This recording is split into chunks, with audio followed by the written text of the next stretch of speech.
You've only got your feet in kind of under the table, but it only feels like kind of 5 minutes. But how does it feel like to be the kind of the owner of a football club now? And extremely proud.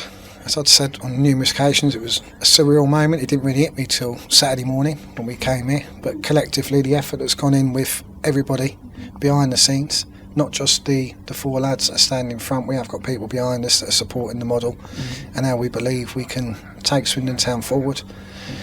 And not just them, as Ian Zantbor I'd mentioned, who's a lawyer that worked endlessly, hardly slept to enable us to get the deal done, and the Football League. You know, it's a great feeling because of the effort of a team to put it together.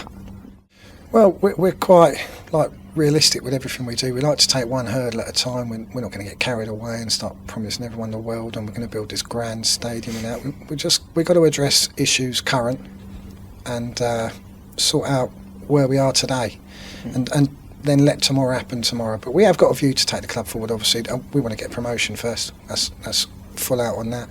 We're aware of the fans want to know about managerial issues, etc.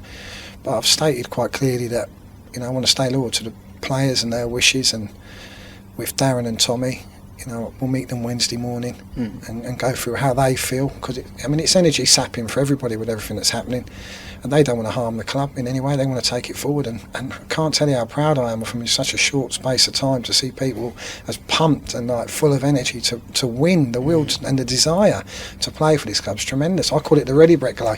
You know, they've just got it, they love it, and they make you proud to be here. They put their hairs on the back of your neck when you meet the boys. They're tremendous.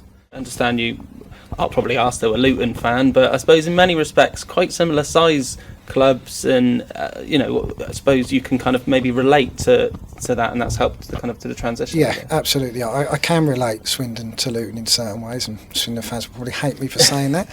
But no, I mean, you've had Danny Wilson here, good friend Danny, a great golfer off his handicap, the bandit, I'd like to add. He needs to come down. You've had Mossy here, Dave Moss. He's been a player here as well, Stevie White. So there are some similarities, and as I've said on numerous occasions, I just want to help a football club. And Danny speaks very highly of Swindon.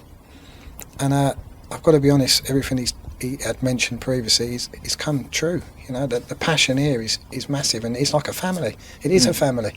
It's a family within the football family. Yeah. And I'd like to thank all the fans for welcoming me. The staff here have been unbelievable. You know, lovely people, very welcoming. Yeah. And we look forward to getting to know more people going forward, and hopefully we can help the club make the championship, because we'll have a good go at it. Yeah, I mean, you seem to have taken to the kind of Tony Fernandez route of interacting and talking to the fans on Twitter. How's that kind of been the last few days or so? It looks, from what I've been reading, looks just quite interesting, to put it mildly.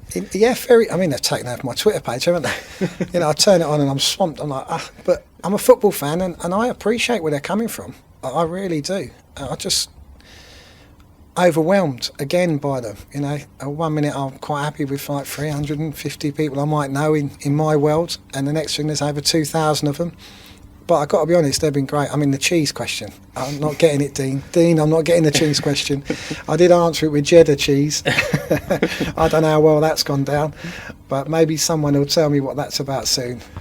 Yeah, and I mean, do you find that helpful though? And will you continue to do that to interact with the fans through the medium of Twitter and kind of social media? Do you think that's kind of the way football clubs are going to interact in the future, and that's a way forward?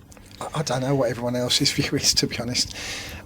My view was I'd always try and be around to try and talk to people. I know I'm not going to make everybody happy. I know that. I know 20% of the fans are going to hate some of the decisions we make.